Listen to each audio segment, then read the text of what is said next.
This podcast is a member of the Place to Be Nation family. Visit us at placetobenation.com, the only place to be in your pop culture world. You are listening to Lucha Afterground.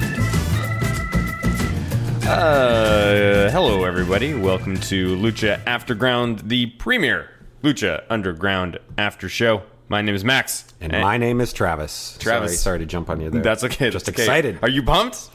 Somewhat. You're ready to go. Yeah, I'm ready to go. Trav, I slept over at the Vancouver Aquarium last night. Yeah. I was chaperoning a bunch of young adults. Yeah. And I haven't had a whole lot of sleep. Okay. But I will say that sleeping that close to dolphins is magical. Yeah. And it actually got me thinking because I knew we were Dolphins or belugas? Were you by? I was actually by dolphins. Cool. Some of us were with belugas. Yeah. I was with the dolphin. And it had me thinking. I was like, how come there's no like underwater themed Hotels or wrestlers? Yeah. Good point. Well, because there's no water to fight in. I suppose. There You was think there'd be like a shark themed guy? Like how come there should be a bunch of like great white? Yeah. Maybe that's it a little... may have existed before. Yeah. It could have been in a different guise. Just a guy in like a hood, great white. Oh, jeez. White hood. Obsessed with race. Yeah, that's us. That's You right. can always count on it. All right. Well, let's jump into our news and notes for the week. What are you trying to do? Make trying it to mess with this quieter. mic. You're trying to make it quieter? Yeah. You want it to be... I feel like I'm peeking. Oh, okay. Yeah. I'm peeking, bruh. There you go. Yeah. Does that sound better, believers? Yes, it Yeah, does. for sure. So I've got one news item. I am conflicted about even bringing it up. Okay. But let me ask you. I'll let you be the judge. How do you feel about dirt? I think I know where you're going Are we with talking this. about this? Is this the Instagram? Yes. Yeah? Yeah. This yeah, was... yeah. Go ahead. Introduce it. Well, I saw someone had retweeted. I don't follow Cage on Instagram, but I do follow Melissa Santos on Instagram. Mm-hmm. And this was a picture that Cage had posted of Melissa Santos. Oh. Right? Is this what you had seen? I believe. Yeah, I'm not sure we're talking about the same thing. And she just had a lengthy response on this picture of her basically saying, get over me. This is embarrassing, I think, something like that. Oh, no. Well, you're on the right path here. I'm going to pull it up so we can quote it. Yeah, it felt a little petty, felt a little immature. Yeah. It was a social media outburst, basically. Which happens with some people out there.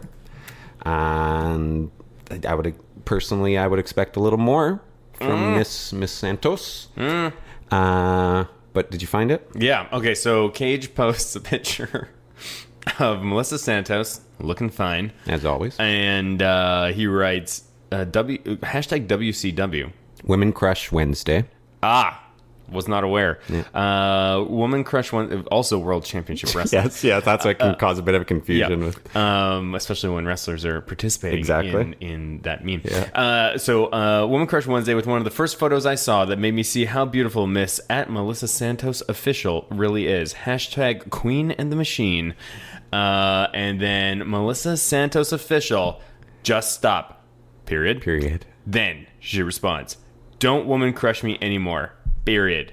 Okay, so now I understand what that woman crush thing was. That was confusing me. Yeah. Don't woman crush me anymore. You and I are over. 4 exclamation points. Next time you talk about me, make sure you tell people how you cheated on me with your ex-wife the whole time. Thanks for breaking my heart. Sad face. Yeah. Damn. Yeah. Damn. Yeah. Yeah. News and notes. Hard-hitting journalism. Yeah. I whatever. You know what? This might actually work. Oh my God, bro, he could have killed her. The guy is a machine. He could have killed her heart. Yes, this is what I mean. That's what you meant. Oh, okay. Yeah, metaphorically. Okay. Or maybe that's just he is a machine and he requires. He has no feelings. Yeah, or he just can't have clinging vines, right? This guy's got to be out there making that machine work. All over town, whether it's ex-wives, Melissa Santos, whatever. Got to keep the machine going. Yeah, all right. So, Yeah. That's about it for news and notes, man. That's fine. Oh, we should mention, I mean, I'm really excited in October. In Yakima, Washington, which is about 5 hours away. There's a really exciting card. The main event is Rey Mysterio versus Alberto El Patron. Also participating are our beloved Phoenix, which I'm really excited to see live, and Jeff Cobb, a.k.a. Matanza. Sammy Callahan, another future Lucha Underground cast member, is working there as well. MVP, a guy who was a Lucha Underground cast member for a little while, but never quite filmed an episode because he screwed up. So I'm really excited about that. Among others. Yeah. Oh, yeah. Big. Psychosis? Sounds right. Yeah. I don't know how to pronounce his first name. Juventud Guerrera. Yes. Yeah. That's huge. There's some legends. This is a really stacked card. For sure. My wife is going with me. That's pretty cool. He's so great. He's so freaking awesome. Might stay at a nice bed and breakfast. Maybe just enjoy the Yakima, Washington does not seem like the place to have a Lucha Libre supercard. I know. Well, they have that Monster Dome. This is where it is, or not Monster Dome. Just have you ever driven past the Tacoma Dome? Yeah. Yeah, it looks super depressing. But that's in Yakima? No. The Yakima one looks identical from what I saw on online. Cool. Yeah, so it should be fun. All right. Let's get into this episode. Lucha Underground, Season 3, Episode 3. Starts with a recap. Dario Cueto talking about Dario's Dial of Doom. We see Matanza winning. We see Ray versus Pentagon, some of those highlights. And did you notice this? They threw in some kind of sound effects. Yeah. It's like... They were brutal. I know. They were really brutal. Hard. Keep those sound effects in mind because I have a little factoid at the end of our recap that those sound effects may have something to do with it. Okay. Then we Worldwide Underground and Dario Cueto leading into the Sexy Star making a save on the Trios Champs, or the Trios Champs making a save on Sexy Star. Pardon me. That was the recap. What were you saying about sound effects? Or later? Okay. Later at the end. I thought you were saying after they've done this brief recap. No. All right, so this brings us to our first scene, which is Rey Mysterio Jr. and Dragon Azteca Jr. training. He tells him not to worry about Pentagon. They have a bigger battle to fight. Which, is it still the Black Lotus story, or is it... I think it's just sort of like avenging Dragon Azteca Jr. Sure. And taking over, or taking over the temple. Like, you get the idea that they kind of want to claim it as their own. I think this just works in all those different ways. Like the overall Aztec war that is it ongoing or is the war coming? I'm still not sure. That's been going on for millennia. Good point. Chavo enters and talks a little trash and then really easily puts Dragon Azteca Jr. into some sort of a hole. Yeah. And warns them. What did he warn them? I don't know. Don't mess with the Guerreros. Yeah, just generic. Stay away from. I think you've forgotten about Familia Guerrero. Yeah. So I mean, was what it was. It set up something for later. I suppose this just feels like they're just trying to shoehorn Chavo in here for some reason. Like his motivation, like why? Like he hasn't had any beef with these characters. He just shows up, and I don't know. It's fine. Yeah, it's fine. Yeah, it doesn't have to be. Deep, I guess. Yeah, but I think it was. I mean, this scene existed mostly to remind us of the Rey and Dragon Azteca story and how they are still working towards a bigger goal. From a filmmaking perspective, I really found it to be like over edited. Yeah, like there were so many weird cuts and shots, and it just like why? I just didn't understand. What was the point? Yeah, I didn't really notice that as much, but sure. We'll go back and watch it. Because there will be shots of like. Chavo will be speaking and they'll like cut 3 times for some reason, or like remember there was that one really weird shot with Dragon Azteca Jr. like running right at the camera. Yes, like what? Why? Just looks like they're having fun. I don't know, man. I know. I mean by them having fun, I mean like the filmmakers and whatever, just goofing around. There was twice as many shots as there needed to be in that whole scene. Little too stylistic. I wouldn't even say stylistic. I just felt like it was amateur. It was the type of thing. Anyways, I don't want to. Okay. Yeah. These guys do a great enough job all the time. I don't want to, and I don't want to pick this apart. I'm tired. Okay. I'm tired, man. I'm tired, but Sleeping with the dolphins, it is magical. It is but magical. It'll wear you out. Yes, yeah, it wears you out. It wears you out. So we enter the temple, and look who's back. The Chimps. The only band we've seen all season. That's right. I bet you we're going to get them next episode, too. You think we're going to get a fourth episode with the Chimps? If they're shooting in these 2-episode cycles, like we've heard, then maybe Chimps just got 2 shows, you know? Yeah, I can see that.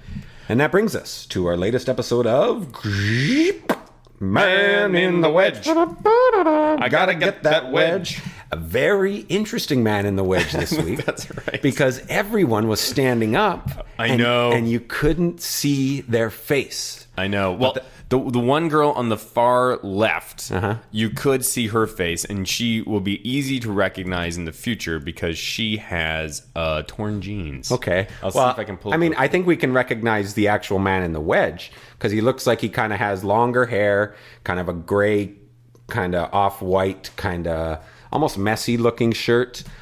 So I went with this. This is the name I'm giving him. Okay. Headless Andrew WK. Sounds good. Yeah, that's right. what I think he looks We're like. gonna see. I'm just gonna take a moment here, try and take a look at him because I want to show you the 3. Okay, here we go. So you can see her. There she is, and then there's what appears to be torn leggings. Yes. Okay. Is this just? Oh yeah. There's the long hair. So headless Andrew WK, and then we have some sort of gentleman in a white shirt next to him. Also, whose head you cannot see. Yeah. So we're not sure exactly, but we will keep these 3 in mind. Okay. And we'll just call the 3 of them collectively Headless Andrew WK. Got it. Okay. Fantastic. Let me add them to the list. The second man of the wedge of the season, for those of you keeping track. Headless Andrew WK. All right. Debuts in episode 3. Hey, soon to be a fan favorite. So this brings us right back to Dario, and he's got his old prop out again. And that prop is called Dario's Style of Doom. I thought it was funny. He kind of mocks Son of Havoc at this point, saying that he has to stay home with his mother. I know, and of course, I never thought in a million years that we would really actually see mother. him doing that. Like that was a legit. That's a shoot, bruh. Yeah. I noticed that Dario kept saying believe. Like you kept wanting to believe in him. Believe. And you believe that someone can beat Matanza. And believers. Here you go, believers. Like kind of hitting that home. Yeah. So that was fine. I wonder if that's alluding to something more. We'll see. And it falls on the Mac, to which Dario says, "Hey, the return of the Mac." That's right. So this is our first match. I love Mac's music. I noticed that too. I hadn't noticed that before. But I hadn't heard it before. You wouldn't be able to get a clear recording of it anyways. It's going to have I don't everybody think kind of... so. Yeah, because there's all sorts of crowd noise. Yeah. So Matanza's waiting at the stairs, just like a rabid dog waiting for him to come down. Of course, Mac comes from the other side, comes running in his satin jacket. Kind of blindsides him, hits his stunner onto the outside. The Mac does look like he's gaining. That was going to be my next question. Yeah, did you think he looked a little heavier? Yeah, if you go back and you look at his debut in season 1 to now, he's put on some weight. See, I don't think it slowed him down though. I thought he still put on a really good match. Yeah, me too. But still, I wouldn't imagine call how it a great really he would good be match. if he went the opposite way. What if he lost 50 pounds? What could he do then? It could be. I don't know. Could be worse. I don't know. Who knows? It's Apollo.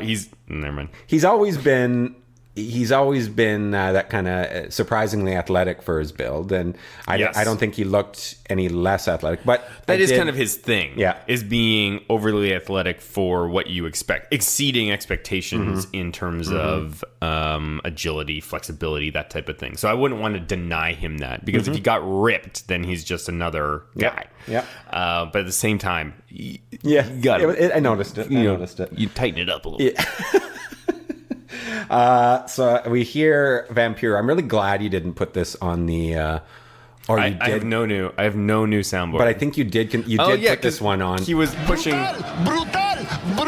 And I moved that we remove this from the soundboard because he is trying to get it over as a catchphrase now. You think so? And catchphrases only work if it's organic. If you try to force a catchphrase, I'm not into it, man. Yeah. All right. It's gone forever. Stricken from the record. Yeah. Good. So we saw some nasty headbutts from Matanza in the corner to the Mac there. I thought that looked really good. After the Mac hit some sort of move, you could really hear it quite clearly. That all you got, bitch? From who? From the Mac. Oh, jeez. Yeah, I thought that was pretty good. I did not notice. The Mac hit, this is what I mean. Like, he's still doing these crazy spots, like a really great flip to the outside. But this match really kind of followed the same formula as Son of Havoc's before, because it just ended with Matanza hitting the Wrath of the Gods just quickly out of nowhere for the win. But I did think Son of Havoc actually made it look like he had a chance. I never thought for a chance the Mac was going to win this match. No, me neither. I wonder if that's just a symptom of it. This is the second time we've experienced Dario's style of doom. That's part of it. Yeah, or if it's there was just something about the quality of the match. I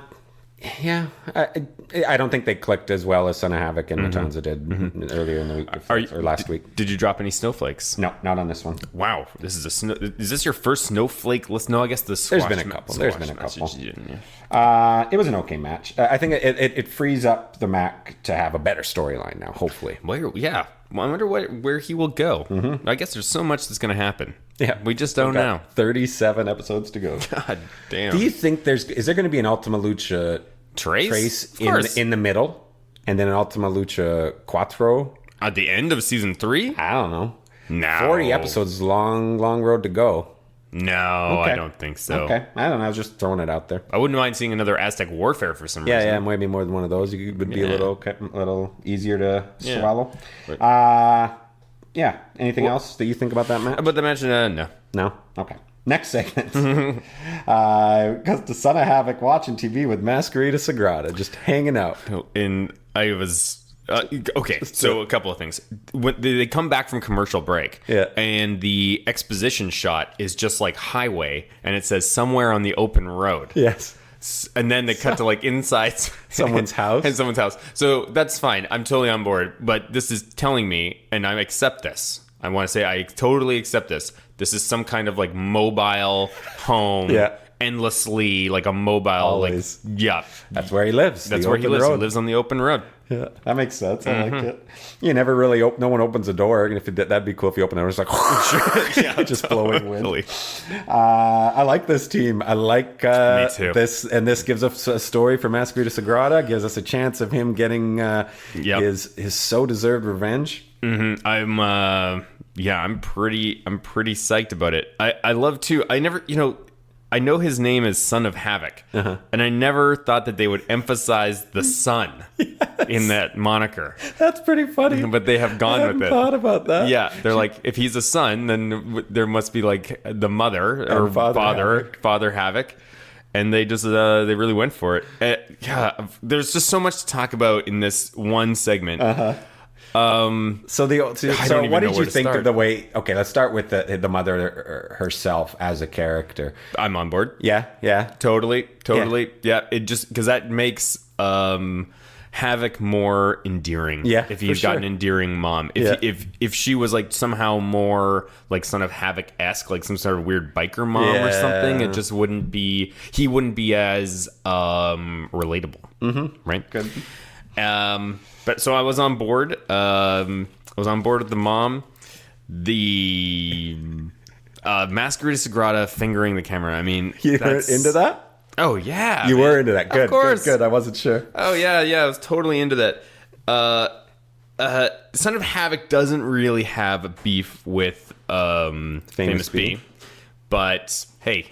If those commercials are everywhere and it's annoying. Well, Famous B ended up losing his unique opportunity because Dr. Wagner Jr. Son of Havoc lost his unique opportunity. Oh yeah, you're right. Because Famous So B that picked up a new sense. guy. Yeah, so he's got some beef there too. Cool. Yeah, the two of them do. I'm on board. Take it easy. We got 37 episodes to go, dude. So she brings in a big old box of Bagel Bites. I know this is not possible, but I feel like if we isolated the sponsorship in the previous episode as that GIF with Killshot, when he was like sort of with his victory, and then underneath it just said sponsorship provided by Bagel Bites. Yeah. And I saw that and I was like, huh, that's so weird. It's so weird that would be there. And I never thought in a million years that we were foreshadowing like in show promotion. Yeah, that was, and I love the fact that they were just so explicit. Yeah, like shining the box and making it over the top. Yeah, for sure. That was, and we get to hear Masquerade Sagrada talk for the first time, I think. Yes, we do. He says, "Thank you, Mrs. Havoc." God, weird. So weird. It was cool.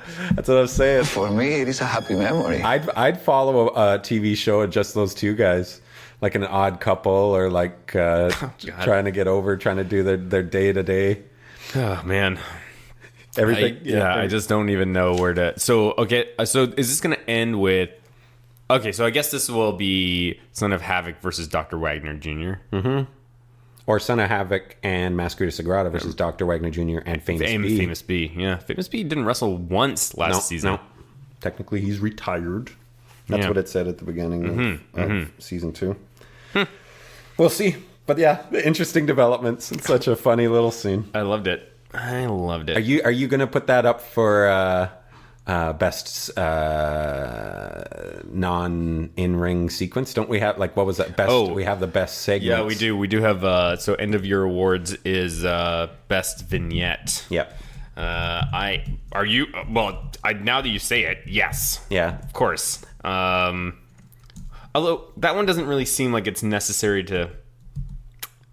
Yeah. Fuck it. Why the hell not? Vignette. Is there anything else that really stood? The only other thing I can think of that stood out, but it was only half a vignette, was Dario coming back to his office and looking at everything. Right? Mm-hmm. Yeah, I thought that was awesome. But it gets interrupted by Joey Ryan and and then the whole thing falls apart. Yeah. Okay. Good. This next, we're done with that insaneness. Yeah. So that and then we go on to from more that insaneness. That opens with Dario doing blow. What the hell is this? I mean, I'm at a cafe! I guess. I don't know. I feel like it makes sense in some ways. Yes. Sure, why not? He drinks a lot. Yeah, but this is the first time we've seen like this sort of illicit drug use or any reference to to anything like that. I don't know how I feel about it. I think it's fine with this character. I mean, it's not incongruous with what we've seen. At the same time, I feel I want to be like, Dario, don't do coke, Yes, man. so I love you too much. I care about you. So that's what I'm thinking. Is maybe something like this will end up being his downfall. Yeah, leading to his because he's clearly an addict. If you're doing it on the job in your office, that's what they say. As soon as it starts affecting your work, that's how you know you have a problem. Jeez, man. I don't know. I remember it took me about a second or two. I'm like, is he? No, they wouldn't. He is? Really? And I kind of, at first, my initial thing was like, what? No. And I kind of, like, as it went on, and like Taya kind of makes a joke about it at the end, it makes me think that it will turn into something. Oh, maybe. I hope it's just not this offhanded, like, look how edgy we are. Like, it's not edge for the sake of edge, which I think they do kind of wander into sometimes. Occasionally, especially with their language. Yeah. Yeah, man. I'm really conflicted about this. I mean, he's a bad guy. Yeah. Right? Yeah. He's an anti-hero. I think you're... I hope if they continue with this, that you're right, that it is somehow plot related and it's not just some new character wrinkle that they decided to throw in randomly at this moment, right? And that it goes without consequence. But these guys do a good enough job that I can give them. I'm of course willing to reserve judgment to see where it all goes. We'll see where it goes. Yeah. So at Ramsey, they enter Johnny Mundo and Taya. Johnny Mundo still wants that main strap. Like, this has been his driving force, like, since we've seen him, is to have one of the titles, right, or at least have some gold on his around his waist. I suppose, yeah.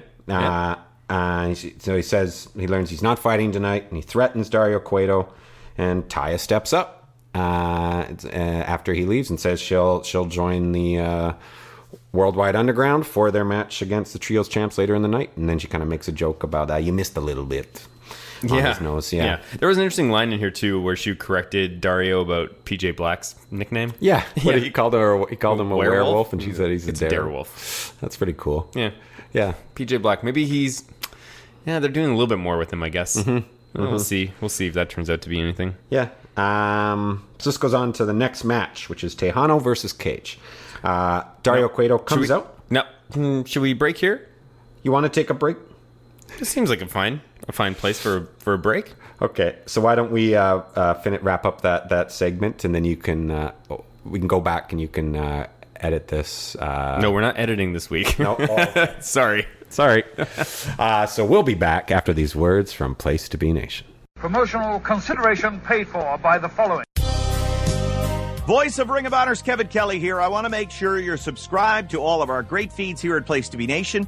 Just head to iTunes today and search and subscribe to the Place to Be podcast feed, the PWO PTBN feed, PTBN Pop, and of course the Kevin Kelly Show feed, which includes the full archives of my podcast. Some really great stuff. Subscribe, listen, and then rate us and leave feedback today. Thanks for being a fan of professional wrestling. More importantly, thanks for being a fan and supporter of the Place to Be Nation.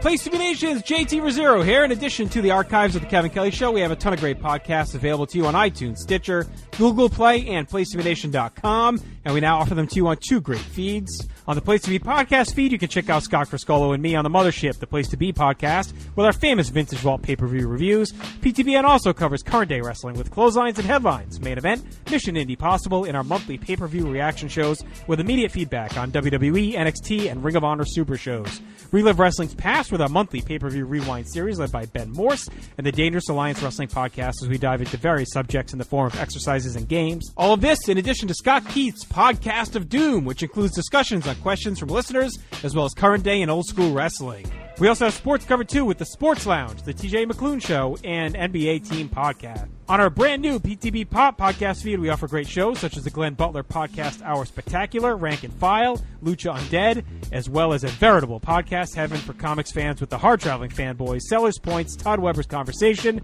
and Imaginary Stories. Subscribe to both feeds on iTunes and be sure to rate and leave feedback as well. All of these shows are available on PlayStation.com, where we cover pro wrestling, sports, movies, comics, plus tournaments and more. Be sure to check out on the right-hand side of the site for details on how to support the site when you shop at Amazon and download our free Place to Be Vintage Vault Refresh ebooks. We also want to thank our friends at Bonehead's Wing Bar in West Warwick, Rhode Island, and Fall River, Massachusetts, and Scott Keith's Blog of Doom. Be sure to follow us on Facebook, Twitter, Instagram, and Tumblr as well. PlaceToBeNation.com, the only place to be in your pop culture world.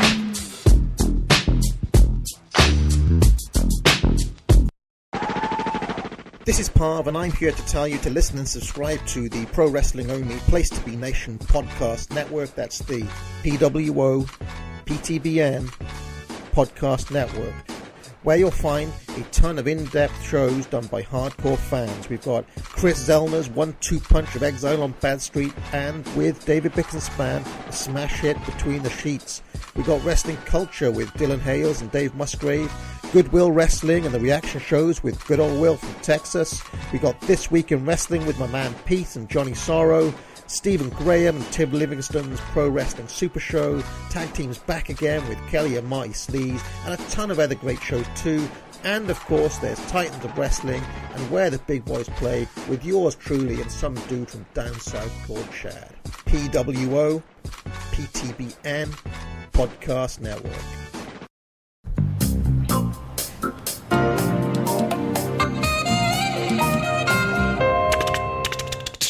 Sorry, I'm just normally I will put in about good 20 minutes or so just to trim things. Yeah, but we got a packed schedule. Gotcha. Quite tired as well. Understood. But I'll tell you what, sleeping with dolphins, magical.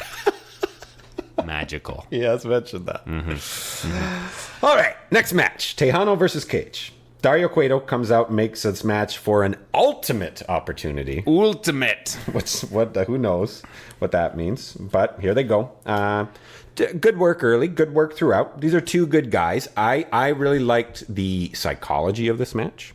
That he was always that kept going after the neck, because that made made the finish make sense. I think they're going to continue to present these guys as equals. Yeah. And if they continue to kind of work, because they're not going to be doing, even though Cage did that scary flip to the outside where it looked like he landed on Tejano's neck, it's going to be more of like kind of, for lack of a better term, kind of like thinking man's wrestling, where they...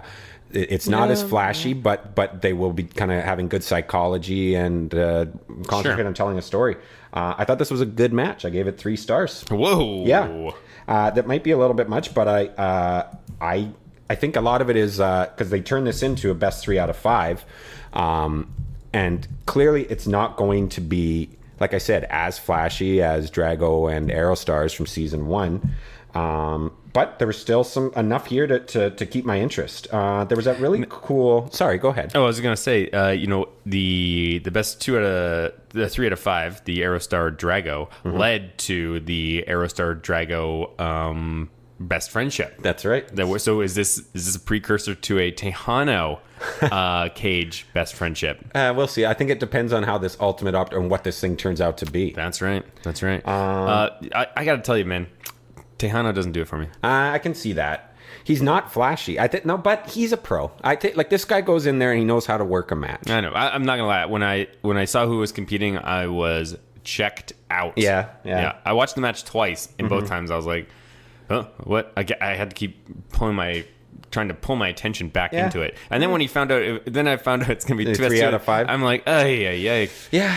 I see. I think it's a different approach to a lot of what their matches are. If it continues along this way, like I think Cage likes to try new things all the time, which is like super rare for. As we know, guy. that might be his problem. Yeah.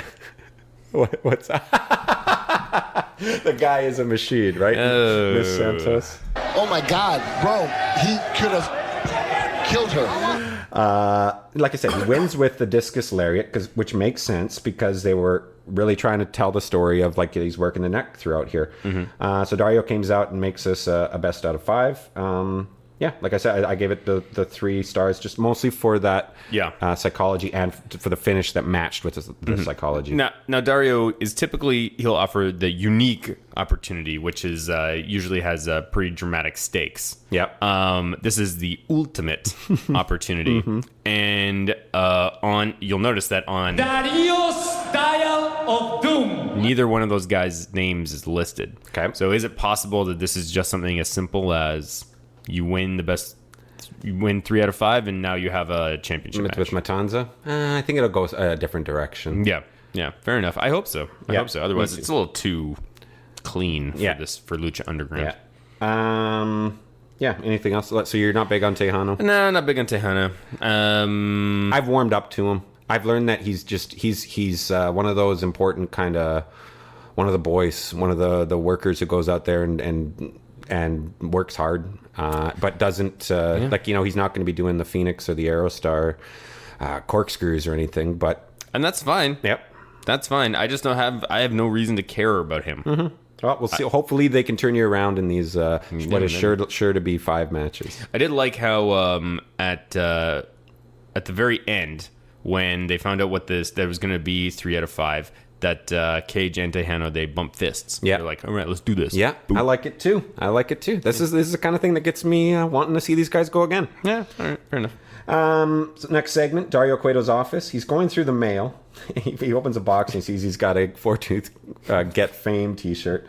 Or hat, pardon me. Yeah. It looked a lot like a Make America Great Again hat from Donald Trump. I don't know. I think that I don't know if that was on purpose. Nah, well. And he tosses it into the garbage, but then he opens up an envelope with these 3 weird pictures. What would you say? Like they're all black and white. One of them was definitely like a creepy doll. And then the other 2 I couldn't really make out. Yeah, looked scary. Yeah, scary black and white photos. Scary. And he seemed confused. Didn't seem to know what they meant. It's not like he was scared by them. No, and especially when he first saw them. So he just chucks them into the trash. I think I got a hot take. Oh, wait a second. No, that's the wrong one. Now, all of you, tighten up your buttholes. I think he may have been a little bit too dismissive of these pictures. Yes, that's your hot take. That's your hot take. You're cheapening the buttholes. hot take. He's not Canadian. He's from Alberta. Because so he throws him in the garbage or in the trash, the little bin next to him there. Dragon Azteca Jr. enters and he wants a match with Pentagon. And we learn that Black Lotus is back in Hong Kong. On vacation in Hong Kong. Just having a vacation. Okay. I know. That was a little... What? Yeah. Yeah. Well, maybe... I mean... maybe that was just a misstep in his delivery. You know, maybe with a different intonation, you could imply that it's not really a vacation. Like using air quotes with your voice. You're an actor. Sure. Take a crack at it. She's on vacation. Is that okay? That was a little... I don't know. Made it sound a little sexual almost. She's on... Black Lotus is on vacation. Good. Yeah, much better. Much better. In Hong Kong. So she's not around. That feels a little bit more like he's looking around the room and saw a vacation pamphlet. Black Lotus is a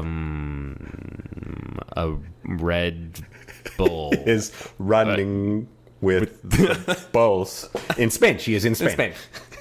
That's all you need to do. Yes. That's all you need to do. So Dario says he will pencil in this match. Yeah. And Dragon Azteca Jr. leaves and enter Ricky Mandel. Do you remember? So he was from season one. Yeah. We hadn't seen him at all in season 2. I assume that's who he was. I couldn't remember him. Yeah. And he's asking for the next match. This guy's you can see why we haven't seen a lot of him. Not definitely using the method here, or Stanislavski trained. Oh, well, he's just as good as Reyes or Joey Ryan. Sure. Really? Yes. Yeah. I'd say he's a little bit underneath those two. Not that those two are anywhere. No. Anyway, listen to this. That's Mr. Cisco. Yeah, see, I'd give that. I wasn't a fan of that. You think that was better? That was better than. These are sweet. Well, this is the most interesting thing. So Ricky comes in, he wants a match, and then suddenly the photos that Dario had thrown in the waste paper basket are immediately back on his desk. Yeah, and now Dario is a little weirded out by the photos. Yeah, but he's still... This is why I thought he was being a little dismissive. This is why I took them. He threw them away, Travis. Yes. But even then, so I guess then at that point he recognized that they were odd. They were something like, maybe I should just get these out of here. Yeah. So, okay. Yeah. Okay.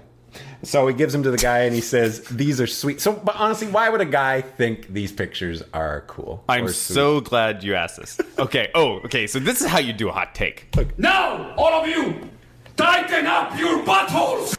When people look at those photos, everybody sees something different. Okay. Dario sees these creepy dolls and whatnot. When Dragon Azteca Jr. came in, he saw the photos and he said, is that where you're going to take your brother next time you go on vacation? So maybe he's seeing something different. And then Ricky Mandel is like, sweet photos. These are so cool. Like they're all seeing different things. Yeah, that's how you do. That's how you do your job. Okay. That was a hot take. Thank you. It did get a little warmer in here just now. So Ricky leaves with the pictures and enter Chavo and he says, we need to talk. And that's that segment. Yeah.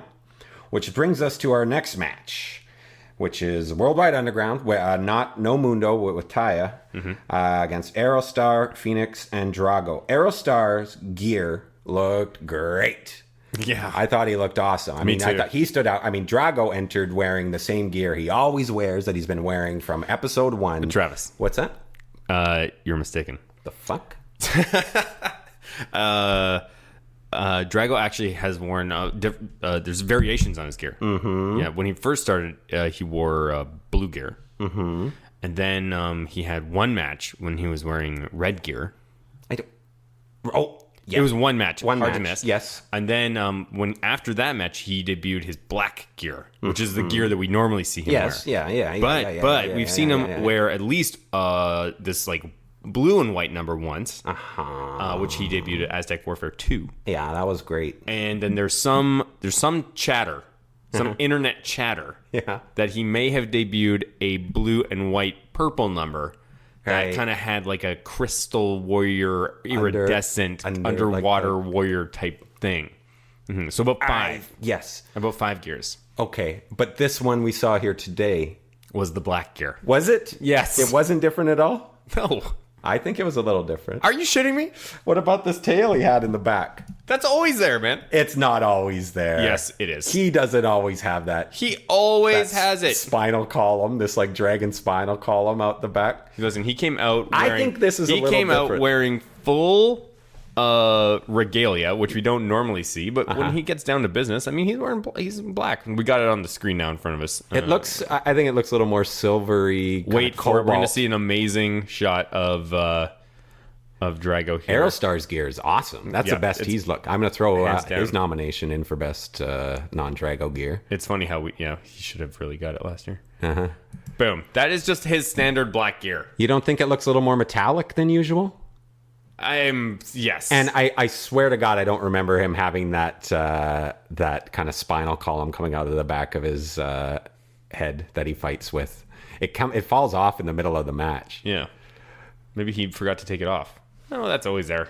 I don't listen. We can't say he has new gear just because he has a new accessory. Okay. He needs a palette swap. Okay. Sure. See, I was under the impression that. Anyways, you were about to go into the whole thing again, weren't you? Phoenix is super over. You can tell from his entrance. I loved when he went up against the ropes and shouts out that "Animo." Yeah, that was which awesome. is on it. What is that?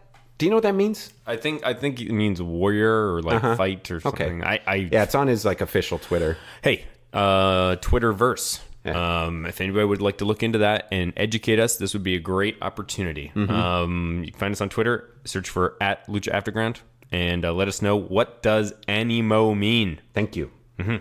Any more questions about that? Oh, jeez, Travis. He's not Canadian. He's from Alberta. Phoenix is beloved on Twitter. We try with these kind of tweets out there to get some noise, and we got a nice response from Famous B this week. These are the kind of things that kind of make our day.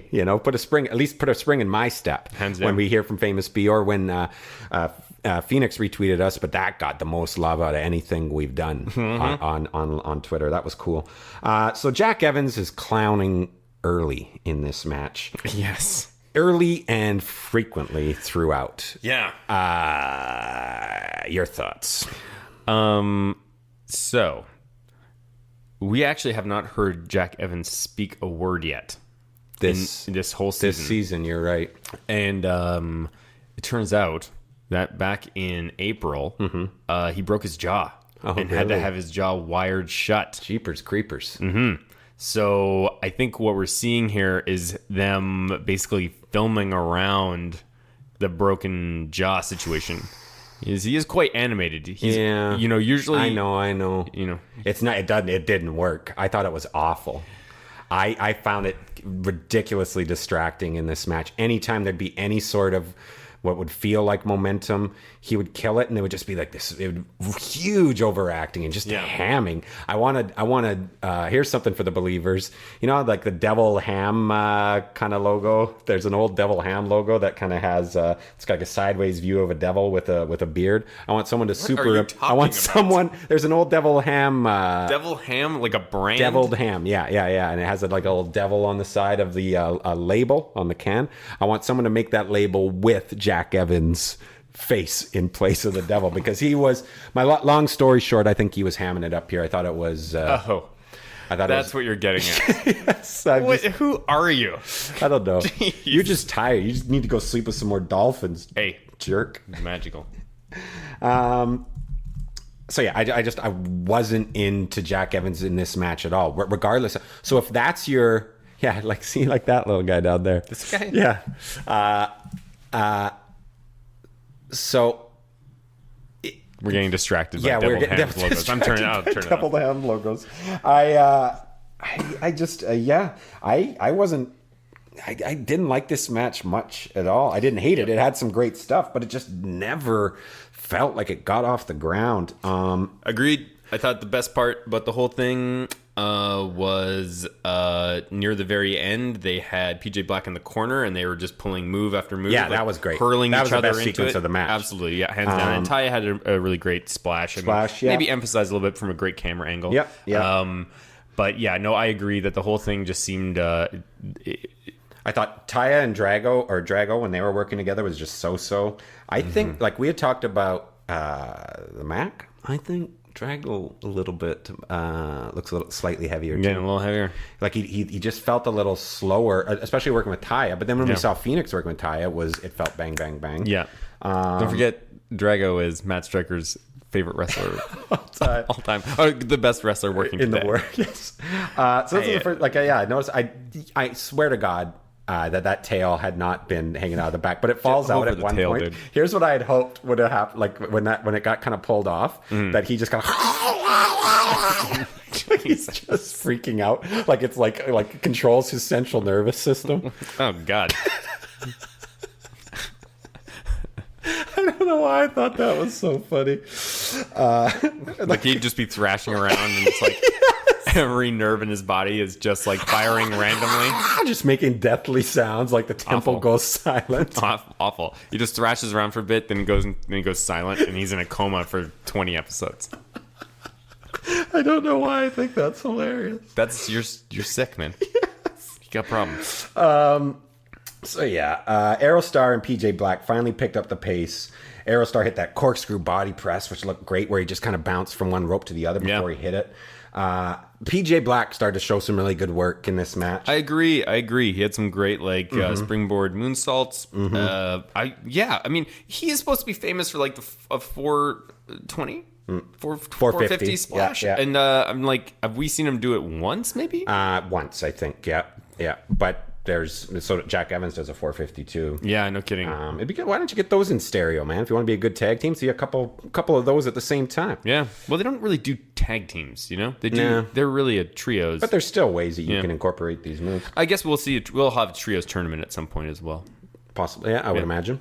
Have they done that every season? They have. Okay. Yeah. So Phoenix tags in more of the Jack Evans hams, where he just keeps tagging out. And that's when Phoenix gave that kind of awesome shrug, like, "Hey!" Oh, that's after he kind of hit Taya. He kind of outsmarted her and got a good smack in on her. It's just like, what am I supposed to do? I don't make the rules. That's right.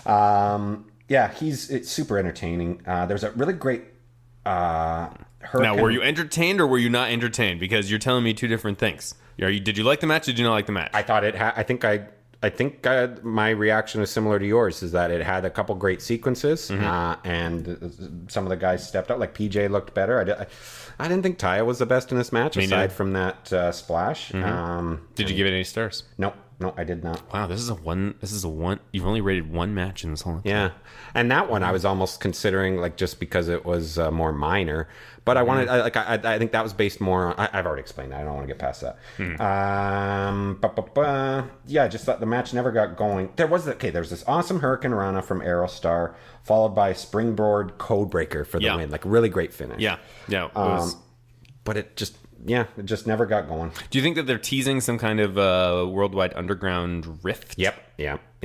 But it was clunky. Like, even on the way out, when, like, it's just every chance he was on camera, he was overdoing it. He's still, like, kind of pointing, like, I don't like you, like Jack Evans. But you know what? If he was, if his jaw wasn't wired shut, he would have been doing it all with his voice, and we probably would be talking about how much we loved it. Yeah. Because he would be yelling at the crowd, yelling at his teammates, probably. Yeah. It did seem like a petulant child type thing. Yeah, and it just didn't work. To me, it didn't. Maybe somebody likes it, but I did not. So Johnny Mundo comes running in for the post-match beatdown, and Sexy Star enters and cleans house, which is just kind of the reversal of what had happened before. And then our final segment, Dario Cueto's office. He's talking with Rey Mysterio, makes a match with Chavo, and makes Rey the guest referee, and this time he puts it in ink in his ledger, which we had kind of questioned about whether or not this ledger, because he kind of pointed it out, like, look, it's here, it's all here, my friend. Like that, because remember, like, that was kind of the last thing he finished on in that scene in his office, was the ledger. So I think this ledger may take on greater meaning, possibly, because they there was talking about like I'm going to put in ink and this makes it more serious. Yeah, maybe that was just some weak writing for with emphasis, or maybe it's something more. Or important. it's a ledger from hell. Yeah, yeah. Have you Dr. Claus. Are you familiar with Death Note? No. The manga anime thing? I learned about it because I auditioned for the show once. I think I told you this a while back. There's a live action show that shoots in Vancouver. A live action version of Death Note. Wow. The anime, yeah. That'll be cool. Oh, yeah, because I remember, we did talk about this because I showed you the monster from it. From the movie. It's terrifying. Yeah, that's right. Okay. So, but that Death Note is you get notes that, or once your name is written in a thing, you die. You die. Yeah, that'd be cool if the ledger works like that. Something like that wouldn't be entirely surprising either. If suddenly, no, it just like if it has some sort of deeper meaning than just bookkeeping. You know? That's true. I think it does. I think there was enough of an insinuation within those two scenes we talked about for there to be something. Yeah, we'll see. Yeah. All right, Jeff, I got the preview for next week's episode. It is El Dragon Azteca Jr. battles against Chavo Guerrero with Rey Mysterio as the guest referee. No surprise there. The Worldwide Underground takes on the Trios champions along with Sexy Star. Okay. So we're looking at a 4-on-4. And Dario suspects Cortez Castro. So we'll have some play there with the cops. Well, he's been flat out told that. Yeah, I mean, I don't know. Whoever wrote the preview probably is just not. Yeah, but I'm missing. There's a lot of characters. Like it feels like they're kind of. There's a lot of characters we're missing. Is what I'm saying. I feel like they're kind of. Yeah, Bengala, of course, Bengala is always at the top of my list. It just feels like there's a lot of people we haven't heard from yet. Ivelisse, if it was only in the very first one, Cuerno. Yeah. Where is King? Is King Cuerno dead though? He died in a death match. Yeah. Was that kayfabe? Who knows? It's hard to tell sometimes. It's hard to tell sometimes. Yeah. Okay, so check this. Here's my factoid that I teased at the beginning of the episode. This episode was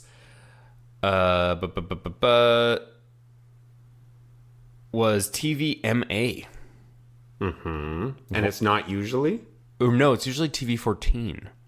What was it about this episode? Do you think it was the sound effects in the opening? It could be. It could be the coke. Wait, it's the cocaine. It's the cocaine. It's drug use, yeah. For sure it's a drug use. There you go. Maybe they tried to sneak it in. Did anybody notice them? No. Yeah. So, I don't think they care. No. At all. No. But you telling me that the No Mas, that wasn't a TVMA episode?